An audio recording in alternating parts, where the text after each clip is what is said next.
Hey listeners, it's Paul Andriola here. Why not join our community at Small Cap Discoveries, where we offer our members direct access to some of the best microcap investment opportunities available. Our members are getting access to premium microcap financings, research reports, and direct access to management. Sign up today at www.smallcapdiscoveries.com.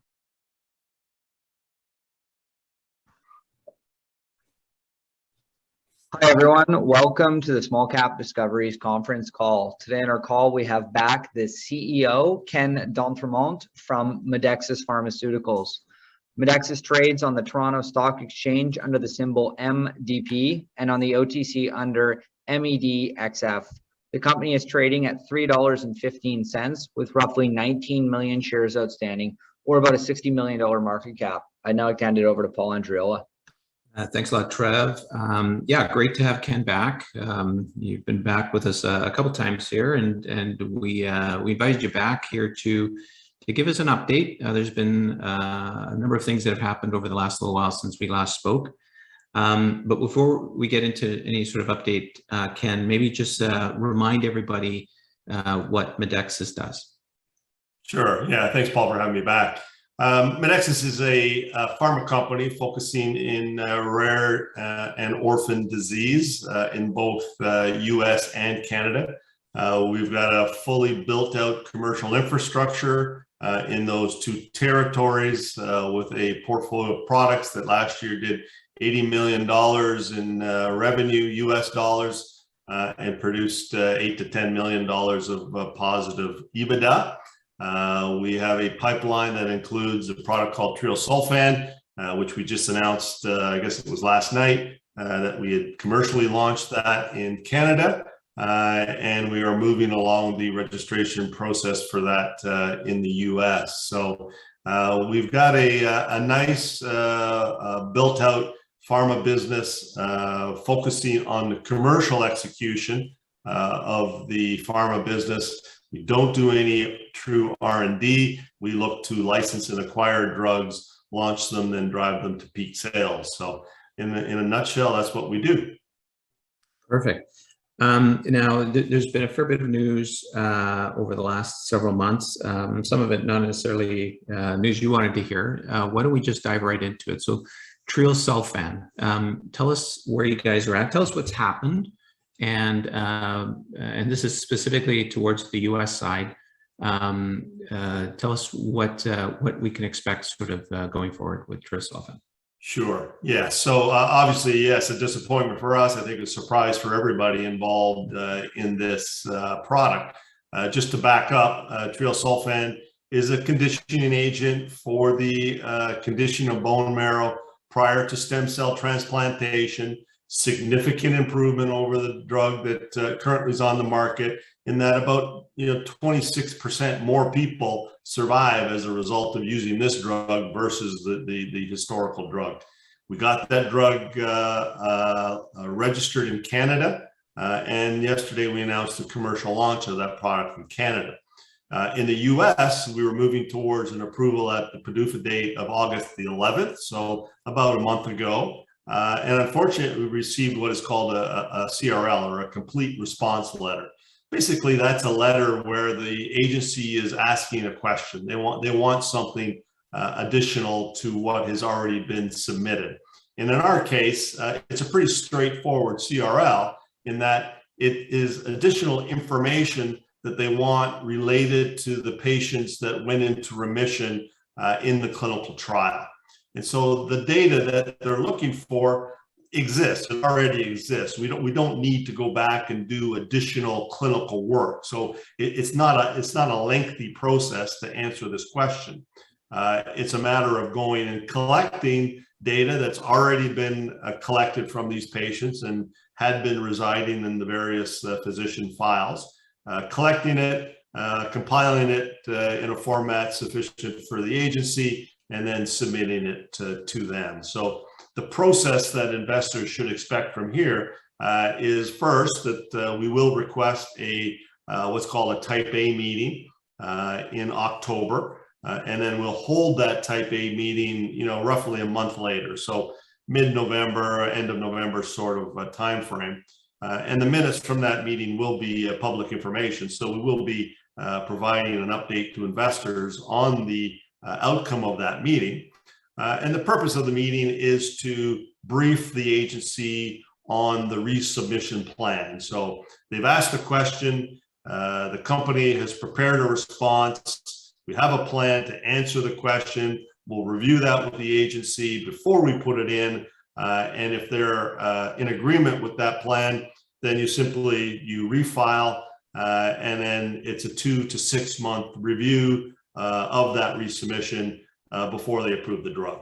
So if you look at kind of the worst case scenario, let's assume, we put the resubmission in Q1 of next year or early Q2, 6 month review.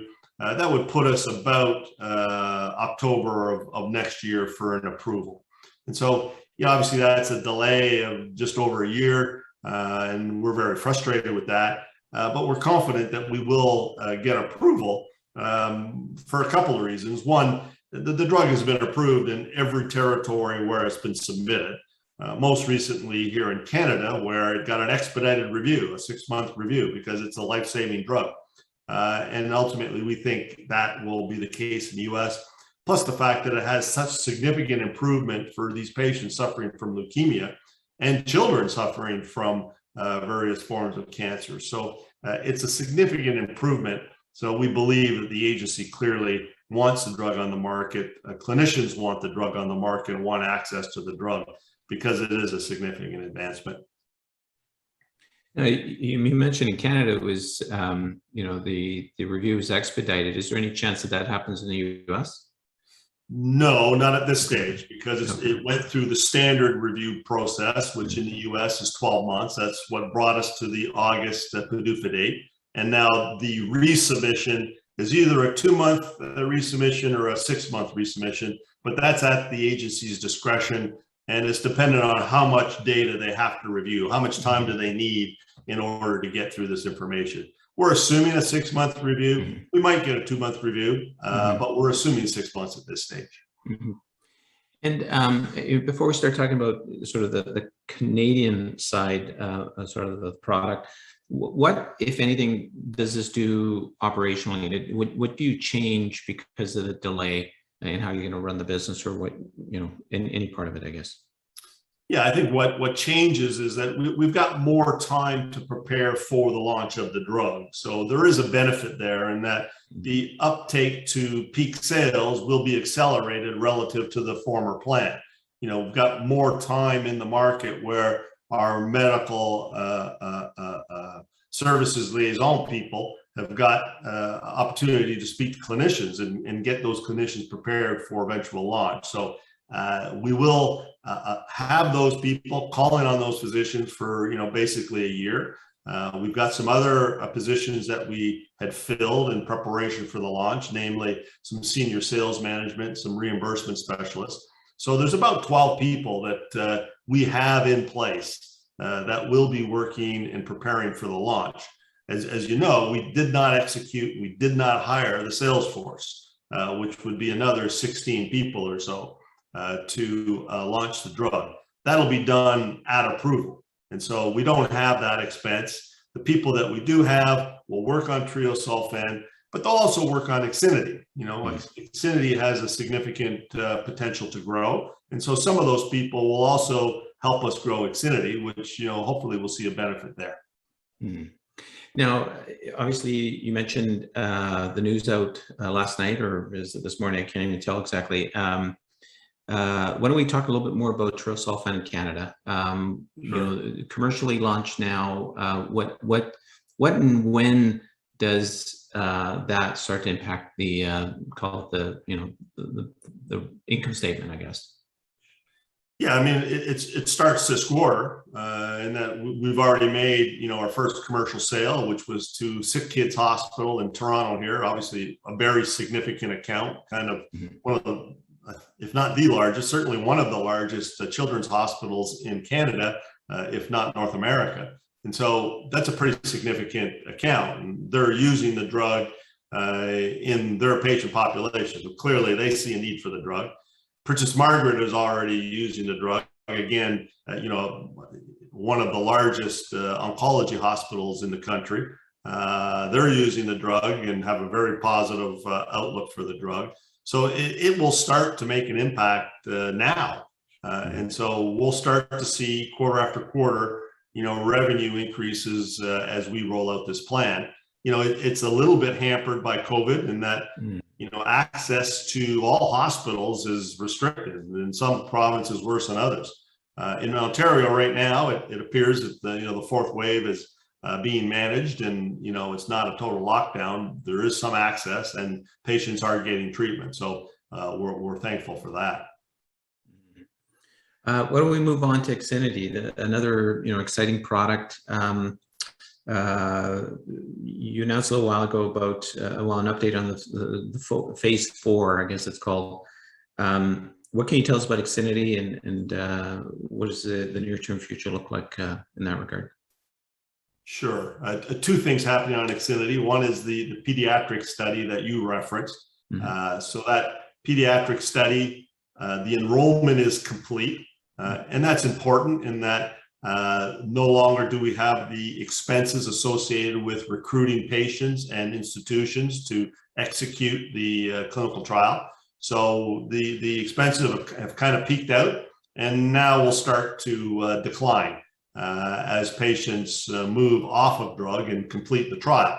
And so over the next couple of quarters until we think about June of 22, so mid next year, eventually it's going to go down towards zero. And I think last quarter we spent 1.8 on R&D. So that is going to go nicely downwards quarter after quarter. The other, development with Xfinity, which we referenced in the last quarterly update, was with respect to correcting the channel. And we explained why revenue was down as we correct the channel on Xfinity.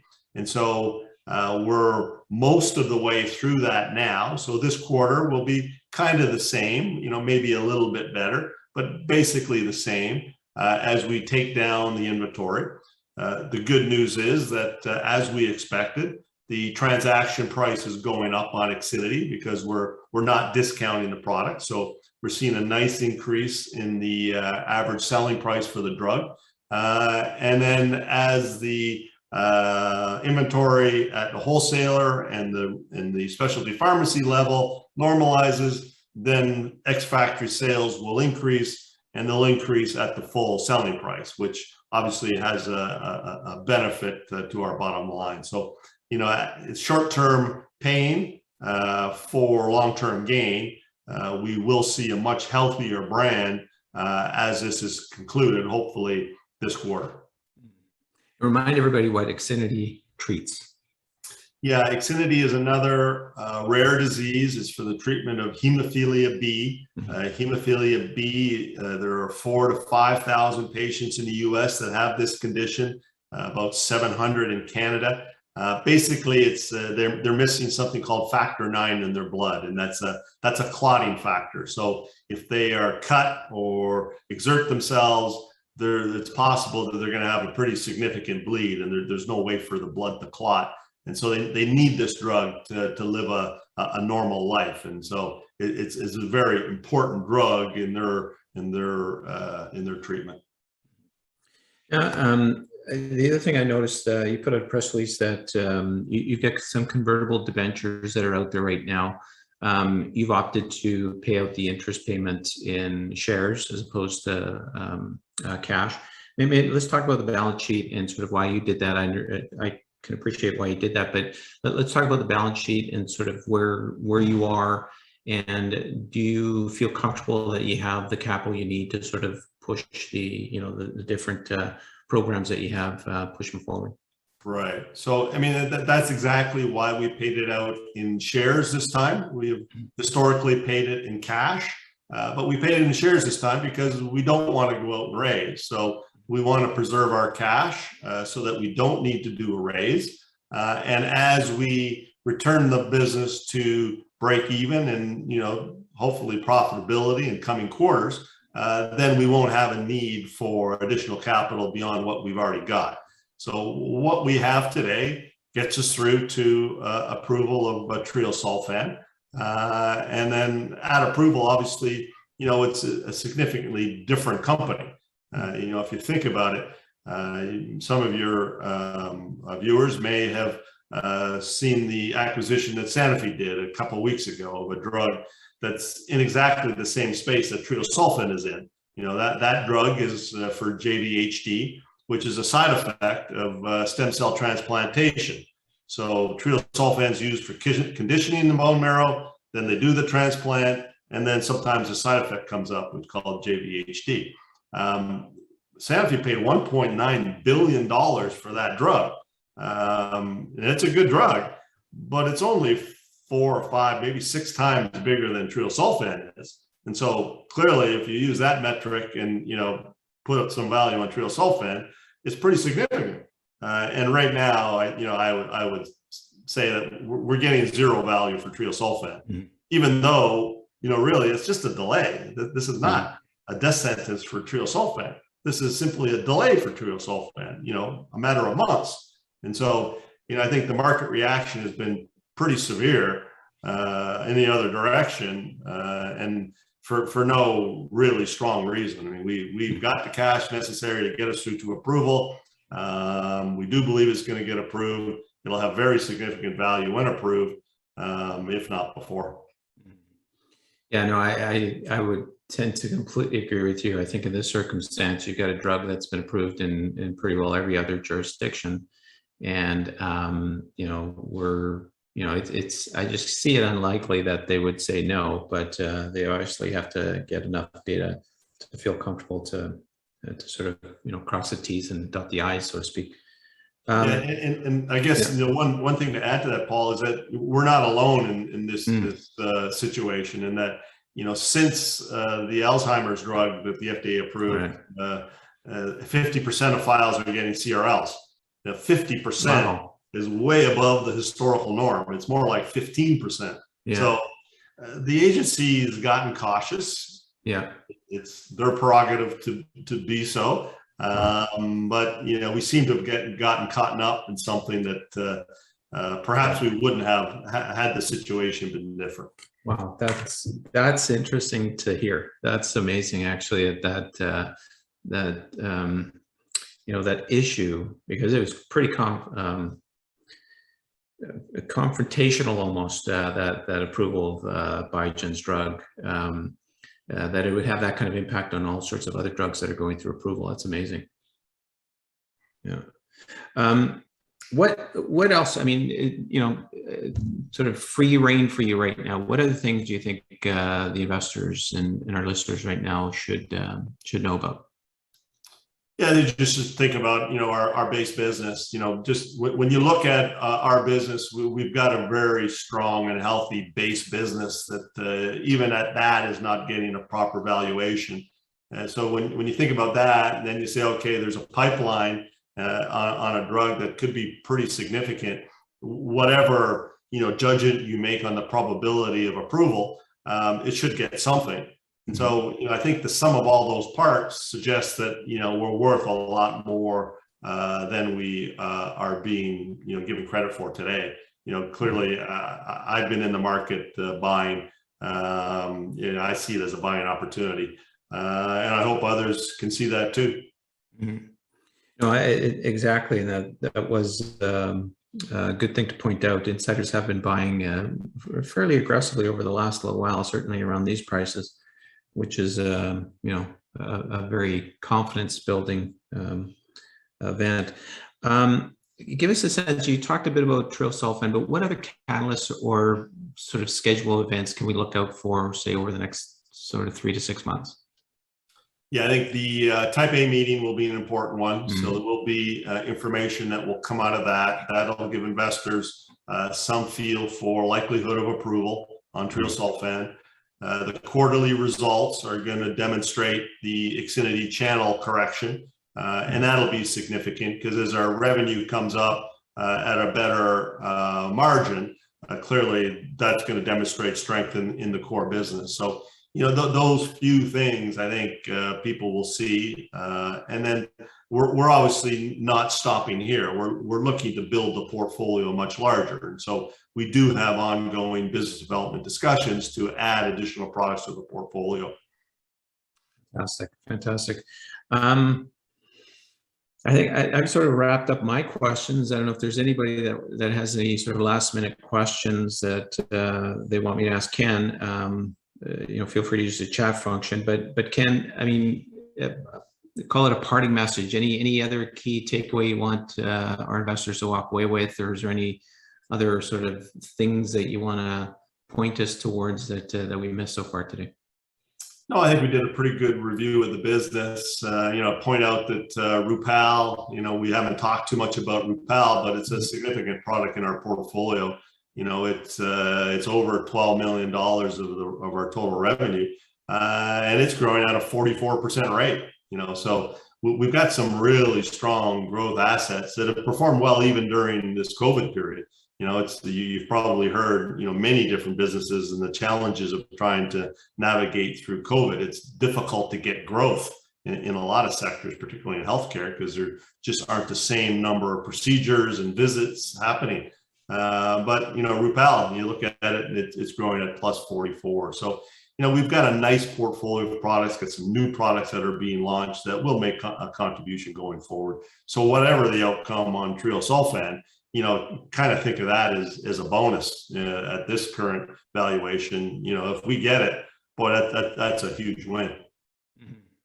Yeah, no, I think you nailed it. I think the company on its own is probably discounted for a bit, regardless of TrioSulfate.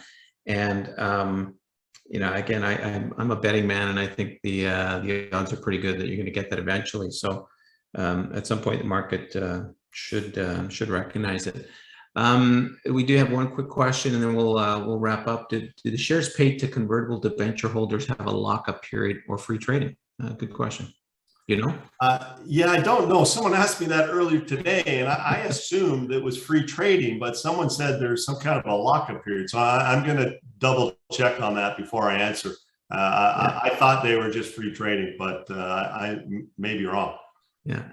I'll dig that up and find out, because that's something that I quite frankly I should know, but I've never seen. I've been involved in getting shares like this, so I haven't no experience from it in the past. Well, listen, why don't we end it here? Anybody who is interested in finding out more certainly can go back to one of our previous interviews. Ken's done a real good job of really sort of explaining the core business in the past. With full presentation. But in the meantime, if somebody wants more information, how do they get it? What's your website address? Sure, they can find everything at medexus.com. There you go. Perfect. Medexus.com. I don't know what's wrong with my voice today. I seem to be slurring quite a bit today. I'm going to have a nap here and see if I can fix that. Great. We've had Ken d'Entremont with us, CEO of Medexus Pharmaceuticals. Always great to catch up, and listen, we're looking forward to some good catalysts and some good events in the future, and looking forward to catching up with you guys, hopefully not too far from now. Look forward to that in the future. Thanks for having me on, Paul. Appreciate it. Excellent. Thanks a lot, Ken.